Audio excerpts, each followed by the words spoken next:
بريها قد بيسي waxa qabsada caalamka waxa la yiraahdo ChatGPT oo shirkadda OpenAI ay leedahay taas oo saameyn weyn caalamka ku yeelatay dad ay millionaires ay ka dhigteen insha Allah taala maanta waan isla eegi doonaa qaabka ay uga faa'iideen technology-ga iyo imaka dad fara badan oo ka faa'iiday caalamka cryptocurrency-ga iyagoo coinanka amba tokenska AI-da calaaqada la leh ka faa'iiday waxaanu insha Allah taala isla eegi doonaa marxaladaha kala duwan ee taariikhda caalamka ay soo martay iyo teknolojiyada kala duwan ee mar walba caalamka haymanada u ah iyo qaabka insha Allah taala looga faa'iidi karo qodobada ay qodobo far badan aynu insha Allah maanta isla eegi doonaa soo dhawaada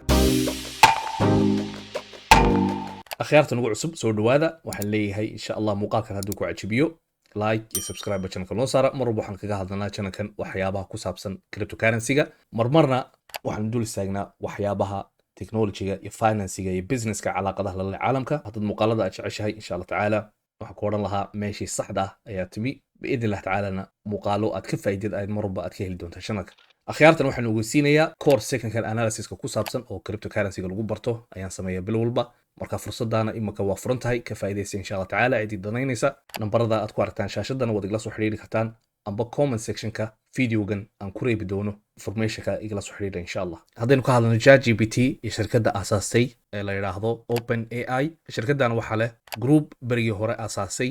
iyagu shirkadda caanka ah ee payment-ka ee PayPal marna lagu tilmaamo groupkaasi inuu yahay PayPal Mafia waayo shirkadda markay iska iibiyeen groupka ka wada shaqayn jiray PayPal waxay sabab u noqdeen inay aasaasaan waxyaabo aad iyo aad u fara badan oo maanta aynu isticmaalno hadday kala yihiin social media iyo shirkada caana oo Mareykanka imaka ka shaqeeya dadkana haddaynu ka hadalno waxa uu caansan Elon Musk OpenAI waxaa lagu aasaasay waddanka Mareykanka gaar ahaan magaalada San Francisco sababtu aasaasayna waxay ahayd inay artificial intelligence-kan amba kombiyuutaradan intelligent-ka ah ee iyagu wax kasta qabanaya taas oo loo baahnaanay bani aadanka inuu dul joogo amba ka shaqeeyo shaqooyinka lagu program gareeyay inay ka shaqeeyaan marka markii hore waxay ahayd mu'assasad amba laboratory loogu talagalay inaan wax lacaga aan laga samayn imakana waxaan u maleeyaa weli inay sidaa ay tahay OpenAI boqolkiiba 49 imaka Microsoft ayaa leh shirkada caalamka imaka ugu waaweyn waxay ku tartamayaan AI-da si ay uga faa'iideystaan Google khadka imaka way soo gashay oo waxay samaysay program kale oo AI ah oo la yiraahdo Bard taasoo tabcan ay doonayaan in ay la tartamaan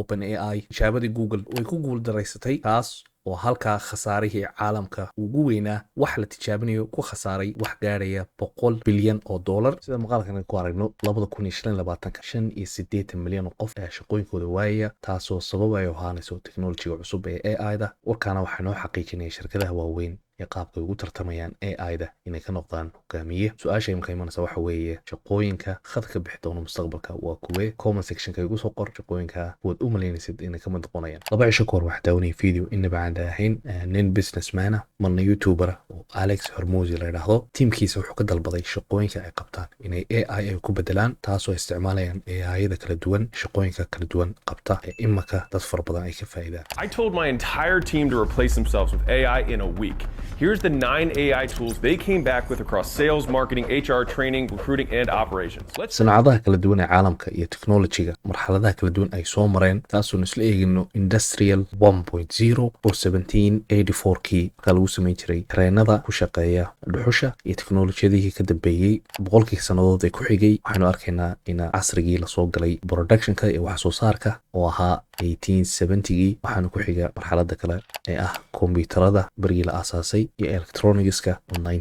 1969kii ah iyo marxaladan imika aynu marayno oo AI-da iyo kombiyuutaradu caalamka hogaaminayaan ilaa 50 sanadood ilaa 100 sanadood soo socda sidii marxaladihii kala duwanaa industriga 1 2 3ga aynu soo marnay iyagu ay ahaanayaan hogaamiyaha marka caalamka waxaad moodaa 50kii sanadood ilaa 100kii sanadoodba isbedel weyn oo dhinaca technology-ga iyo wax soo saarka inay tahay wax muhiima oo isbedel laga arko crypto iyo AI qaabka lagu faa'iiday qaybtan categories-ka markaynu nimaadno waxaynu ka eeganaynaa qaybta AI iyo big data ay ku qoran tahay sidaan halkan u aragno hogaamiyaha waxa uu ah imaka GRT coin aad iyo aad u wanaagsan weeyaan oo in muddo aba la hadalhayay iyo coinka kale ee FIT iyo Ocean Protocol iyo coin kale oo asna aad iyo aad u muhiim oo la yiraahdo Near oo dhawaan kusoo biiray asna AI technology-ga marka insha Allah khayrta waxaan ugu talinayaa coinaka isha ku haya market cap-koodana sidaynu aragno lacagta guud ee ku jirta coinaka isbedel aad iyo aad u weyn baa ka dhacay daynu nimaadno 7 cisho u dambeysay coinaka sarakac inaba caadi ahaan bay sameeyeen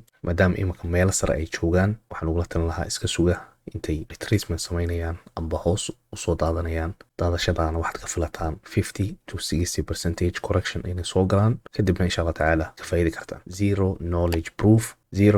proof coinaka ku jirana wigan dadka ku jira Twitterka aad iyo aad bay u hadalhayaan. coinakana dhaqaaq ayaa laga fili doonaa wiigaga soo socda insha Allah tacaala. Marka ayagana isha ku haya saynu aragno coinan fara badan ayaa 24 saacad u dambeeyay dhaqaaq sameeyay sida LRC oo kale, SAIS, IMX